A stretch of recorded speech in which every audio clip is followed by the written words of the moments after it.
Assalamualaikum warahmatullahi wabarakatuh. Kami dari kelompok 3 akan mempresentasikan hasil diskusi kami tentang mereview jurnal yang berjudul Physicochemical and Sensory Properties of Fresh Noodles Fortified with Ground Linseed atau Linum usitatissimum atau sifat fisiko-kimia dan sensorik mie segar yang diperkaya dengan biji rami atau Linum usitatissimum. Sebelum kami mempresentasikan, terlebih dahulu kami memperkenalkan diri. Saya Distia Widani Putri dan anggota saya ada Aini Rahayu, Atika Rohma, Maria Agrifina Sitorus, Safadila Solin, dan Sekar Indah Tridewi. Selanjutnya akan dilanjutkan oleh Atika Rohma. Baik, terima kasih Saudari Adis. Kali ini bagian saya adalah untuk menjelaskan tentang introducing.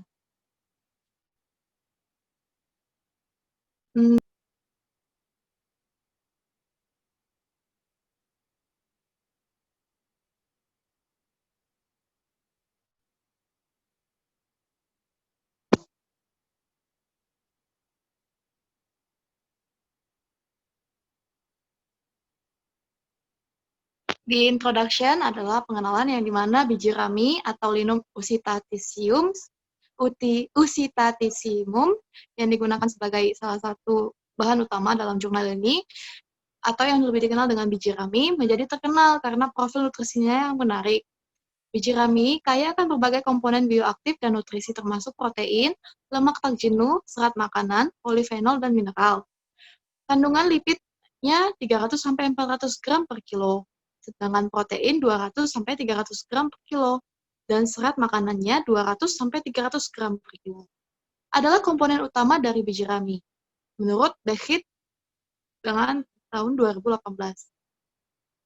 Fraksi lipid kaya akan asam lemak tak jenuh ganda seperti asam alpha-linolenat yang lebih dari 500 gram per kilo dari total kandungan lemak, dan asam linoleat yang 150 gram per kilo.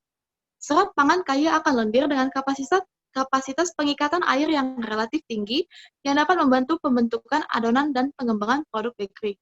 Liu tahun 2018. Bijinya kaya akan asam fenolik dan lignan yang kebanyakan kandungannya sekoisolarisiresinol di glukoside menurut Bechet tahun 2018 dan Sim tahun 2014, yaitu adalah nutrisi bioaktif yang menimbulkan berbagai klaim kesehatan dari biji rami seperti antioksidan, anti kanker, dan pengurangan terjadinya penyakit jantung dan osteoporosis. Karena efek kesehatan ini, biji rami dengan mudah dimasukkan ke dalam formula berbagai produk makanan, seperti roti, kue, muffin, capti, pasta, puff, dan roti daging sapi. Komponen kimiawi dari biji rami juga dimiliki teknologi keuntungan dalam formulasi produk makanan.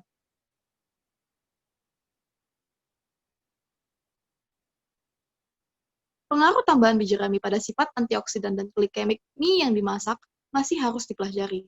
Hipotesis dari penelitian ini adalah bahwa menjadikan mie Asia dengan tepung biji rami dapat memberikan fitur nutrisi yang menguntungkan. Mie biji rami akan membantu mengatasi semakin meningkatnya penyakit kronis seperti kanker dan diabetes. Tepung biji rami ditambahkan hingga 200 gram per kilo dalam formulasi mie segar asin Asia. Sifat pasta dan tekstur campuran tepung terigu dan tepung biji rami dianalisis, beserta aspek gizi mie segar yang dimasak, diantaranya in vitro aktivitas antioksidan dan kecernaan fatty fertility. Sifat memasak dan tekstur mie yang dimasak dianalisis. Sifat sensorik mie juga dipelajari untuk memberikan dasar pemasaran dari hasil penelitian ini.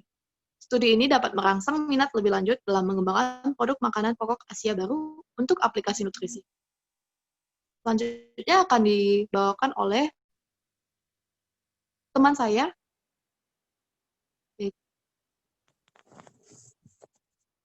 Nah, kemudian kita lanjut ke metode.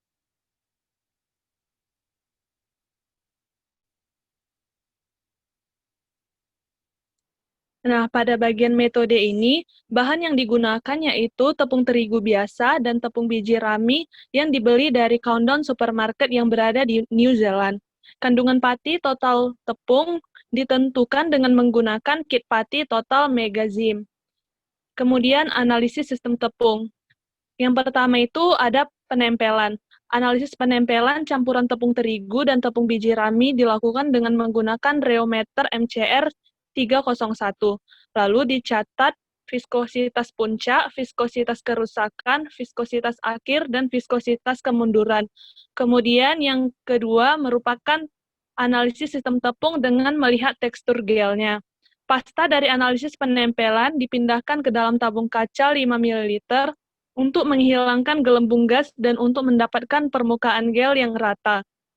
Kemudian tabung tersebut ditutup dan disimpan pada suhu 4 derajat Celcius selama 24 jam sebelum dianalisis dengan analisis profil tekstur atau TPA yang menggunakan TAXT, dan kekerasan dan kelengketan tersebut dicatat. Kemudian persiapan mie segar mentah. Mie segar disiapkan, tepung terigu sebanyak 40 gram dan 20 gram larutan garam dicampur untuk membuat adonan. Kemudian, perbedaan kadar substitusi tepung terigu dengan tepung biji rami adalah 25, 50, 100, 150, dan 200 gram per kilogram. Campuran tepung diremas dengan tangan selama 7 menit dan kemudian dibentuk menjadi lembaran adonan.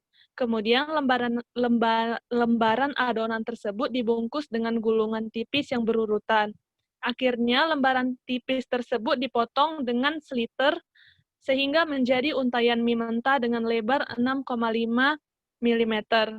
Mie segar mentah dimasak dalam air mendidih selama 5 menit, dan mie direbus dengan cepat, dibilas dalam air dingin selama 30 detik dan ditiriskan pada tisu selama 15 menit sebelum dianalisis lagi.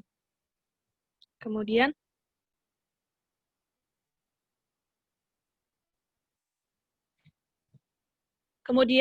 analisis kualitas mie. Kadar air tepung terigu, tepung biji rami, mie mentah, dan mie yang baru dimasak ditentukan dengan menggunakan metode 441502 yang telah disetujui oleh AACC Internasional. Mie mentah sebanyak 5 gram yang tadi dimasukkan ke dalam air mendidih sebanyak 300 ml dalam gelas kimia. Sebelumnya, gelas kimia tersebut dicatat dahulu beratnya. Nah, kemudian mie mentah yang setelah dimasukkan ke dalam air mendidih tadi didiamkan selama 5 menit. Kemudian hasil memasak mie tersebut dihitung dengan rumus hasil pemasakan sama dengan berat mie yang dimasak dibagi dengan berat mie mentah. Kemudian warna mie yang baru dimasak tersebut diukur dengan menggunakan CR 300 kromometer berdasarkan sistem warna CIE. Analisis tekstur mie yang baru dimasak dianalisis dengan analisis kompresi menggunakan metode TAXT 2I plus tekstur analiser yang telah dilengkapi dengan prop silinder. Slide berikutnya akan dilanjuti oleh teman saya, Adistia. Selanjutnya, kecernaan pati in vitro dan indeks glikemik yang diharapkan atau EGI. Analisis in vitro kecernaan pati mie yang baru dimasak dilakukan dengan melihat pencernaan pati pada mie yang sudah dimasak.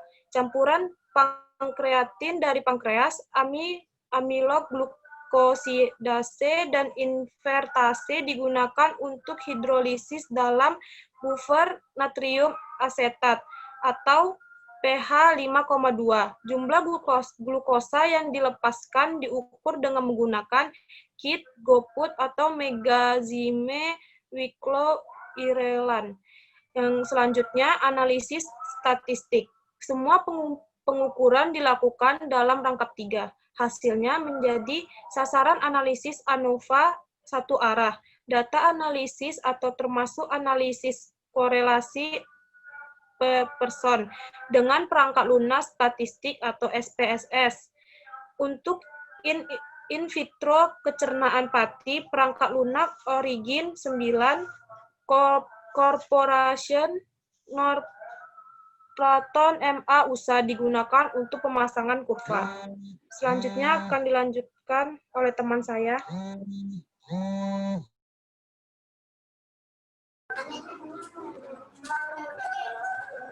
Selanjutnya ada hasil dan pembahasan.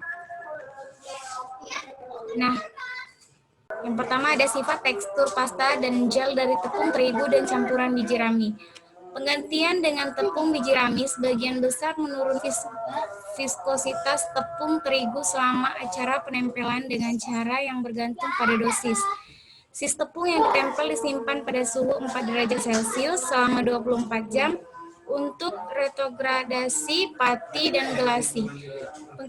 Penggantian biji rami sebagian besar menurunkan kekerasan gel dari 29,7 menjadi 19,0 gram, sekaligus meningkatkan kelengketan dari minus 187 menjadi minus 135 gram. Yang kedua ada kandungan kelembapan, sifat memasak dan tekstur mie yang baru dimasak. Kadar air tepung terigu dan tepung biji rami ditentukan masing-masing 13,3 dan 8,4 gram per 100 gram. Hasil pemasakan dan kehilangan pemasakan mencerminkan kualitas pemasakan mie, dan yang terakhir berhubungan dengan hilangnya padatan dari mie selama pemasakan. Mie yang dimasak dilakukan analisis tekstur instrumental, peningkatan tingkat penambahan biji rami menurunkan kekerasan dari 9.347 menjadi 7.340 gram. Kekenyalan dari 4.548 menjadi 3.303 gram. Dan kekuatan tarik dari 28,6 hingga 12,7 gram dengan cara tergantung dosis. Selanjutnya ada warna mie yang baru dimasak. Meningkatkan level penambahan biji rami, mengurangi ELK atau keringanan, meningkatkan sebuah komponen hijau merah mie dengan cara yang bergabung pada dosis dan menurunkan B mie atau komponen biru kuning. Selanjutnya sifat sensorik mie yang baru dimasak. Pemberian biji rami secara signifikan menurunkan kehalusan mie. Untuk deskripsi tekstur, semua mie biji rami memperoleh skor yang sama secara statistik untuk kekerasan yang tidak konsisten dengan hasil tekstur instrumen. Tidak ada perbedaan skor kekenyalan yang signifikan antara mie yang difortifikasi dengan tepung biji rami yang berbeda proporsi. Dari segi elastasi, terdapat perbedaan yang sangat mencolok antara mie dan biji rami rendah, yaitu kurang dari 50 gram per kilogram, dan mie dengan biji rami tinggi 100-200 gram per kilogram. Nilai lengket mie terlihat sedikit berkurang dengan meningkatnya kandungan biji rami. Terakhir, skor rasa dan aroma sedikit berkurang dengan penambahan tepung biji rami. Selanjutnya akan dijelaskan oleh teman saya, Sekar.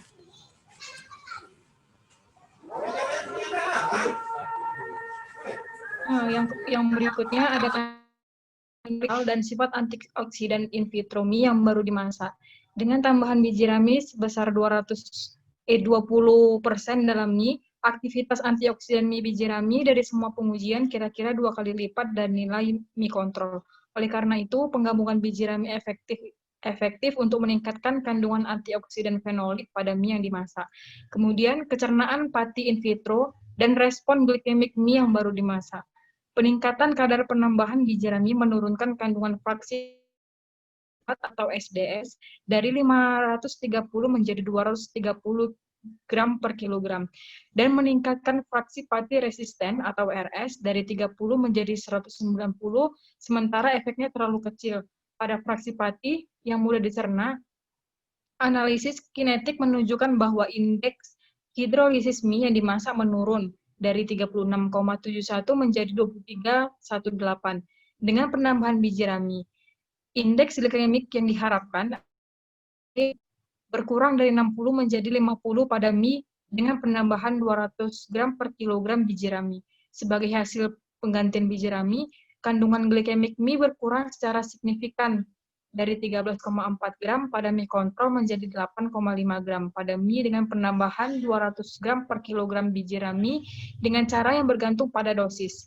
Penurunan E, GI, dan GL dari mie tersebut menyarankan peran biji rami dalam membantu orang dengan masalah medis terkait seperti diabetes. Selanjutnya,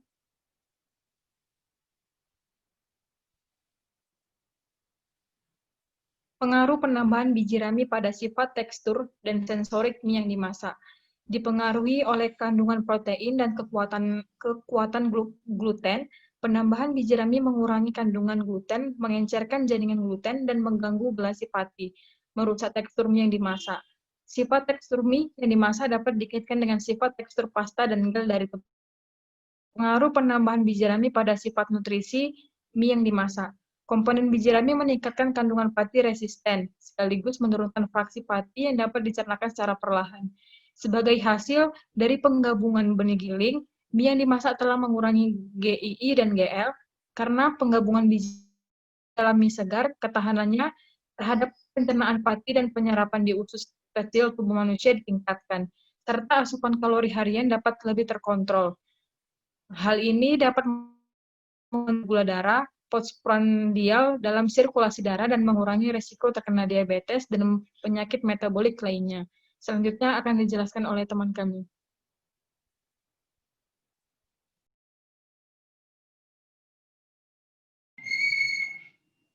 Nah, selanjutnya itu ada kesimpulan.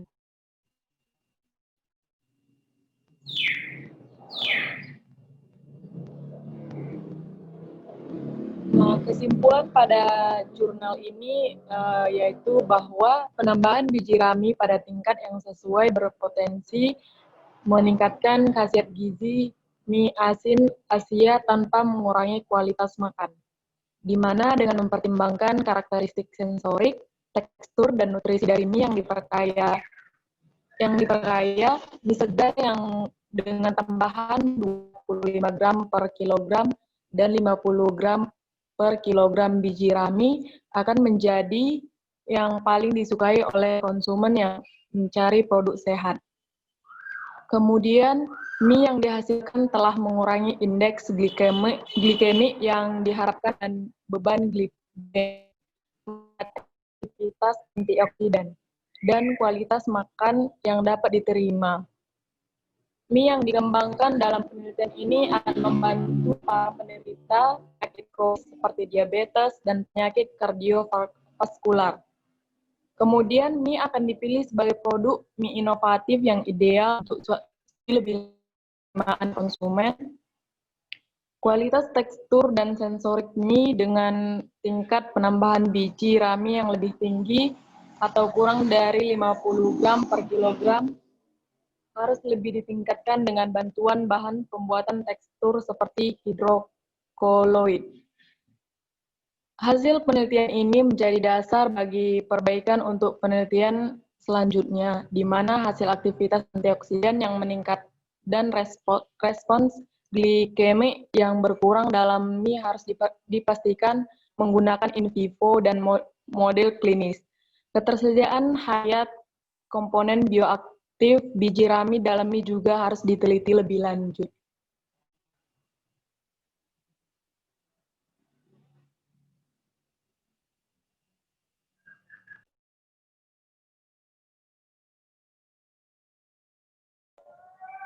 Demikianlah presentasi dari kelompok kami. Semoga apa yang kami sampaikan bermanfaat bagi kita semua. Kurang dan lebih mohon dimaafkan. Assalamualaikum warahmatullahi wabarakatuh.